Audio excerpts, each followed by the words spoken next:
So in this video, I'm going to give you 3 thoughts on what you should consider when considering whether you should be going abroad or whether you should stay at home and prepare.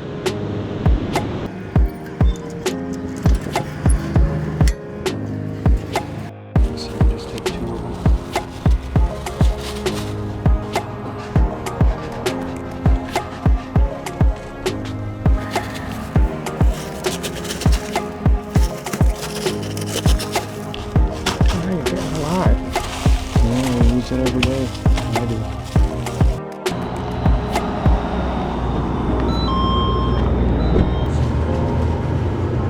50 for a little bag of apples.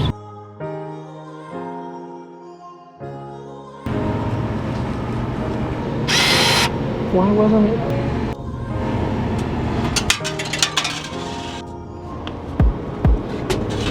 Should we be prepping or going abroad? Well, either way, put your whole heart and soul into it, whatever it is that you decide to do, and do it well. Which means that we also must have excellent backup plans. And this day and age, especially since 2020, backup plans for your backup plans.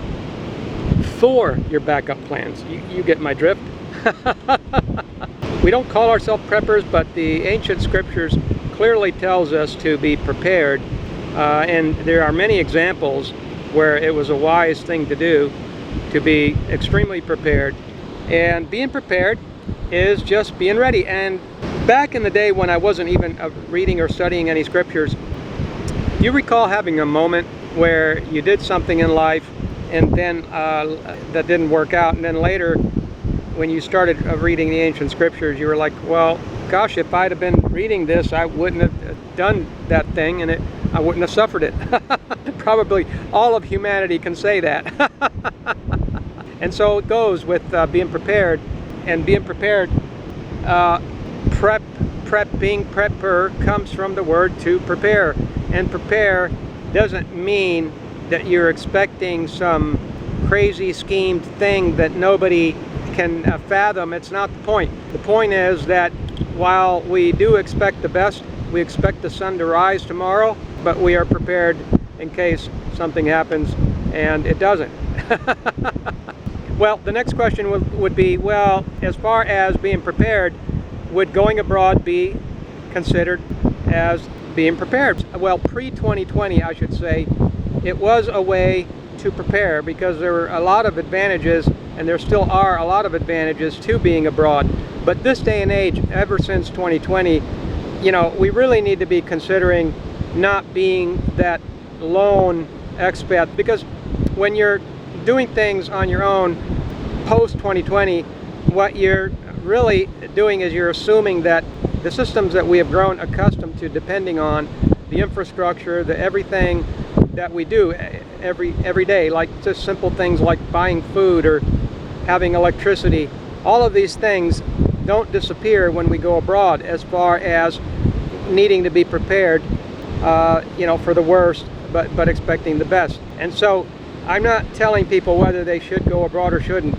It's just that there's a lot of people that are waiting on the sidelines. I know there was a woman that was talking about how her and her husband and her 5 children were sailing retire early lifestyle through the Caribbean, and after 2020 hit, it got to be so prohibitive with 7 tests on the way out, 7 tests 5 days later, 7 tests on the way back in, and it just got so prohibitive that they quit and decided to go back to the States and just avoid all that, and they were able to sail around the U.S. coasts and then also, you know, travel around in their van within the U.S. But they are itching for that day when all this nonsense goes away and we can pray and do all of the things individually, which sums up collectively the things that we can do to be good to humanity and to spread truth, and preparedness is part of that. Being prepared helps us be in a position to be able to help others and to help our neighbor. And so when we go abroad, we want to be thinking along the same lines. We need to not be along the lines of those that are just carelessly thinking that all they have to do is go abroad and therefore they have accomplished everything. Not at all, not at all. Everything that you would be concerned about when you're still at home, you would be even more so concerned about when you go abroad, for a variety of different reasons. All of the reasons we've discussed on our channel, all of the pressure points of being abroad are magnified since 2020. So therefore, whether we decide to go abroad or stay at home, either way, even at home, you can be getting prepared. And there are different situations for different people. Like, we have 10 years of homesteading experience back in the US, so we do have that as a background. But when we went abroad, we didn't really practice as much, but we always had that eye towards being prepared. And you know, in other words, we're not the guys that are watching videos about when you go to the store, buy an extra bag of you know, whole cane sugar. I mean, we're already doing that. We've always been doing that because of our 10 years of homesteading back in the US. So that's always in the back of our minds, regardless whether we're in the US or whether we're abroad. We always have extra because of the uncertainty that is placed on us, you know, post 2020. I hope I helped you consider that just the idea that you went abroad is just the tip of the iceberg, and it's just the beginning of the idea of whether you should be preparing and staying in the US or whether you should be going abroad. So we talked about the prepping, being prepared, whether you're staying at home or whether you're going abroad is going to be part of the plan, part of the solution. And that makes one think, well, should I buy land? Should I not buy land? And this is where, you know, perhaps people can come together that have a mind to do that. You know, if you have a large family, then you're blessed. If you know, if the family can get along.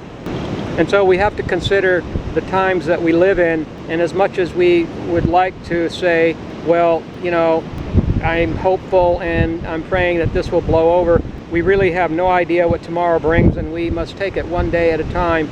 And each day we must be operating from a position of strength, which is not a position of operating all by yourself, all alone.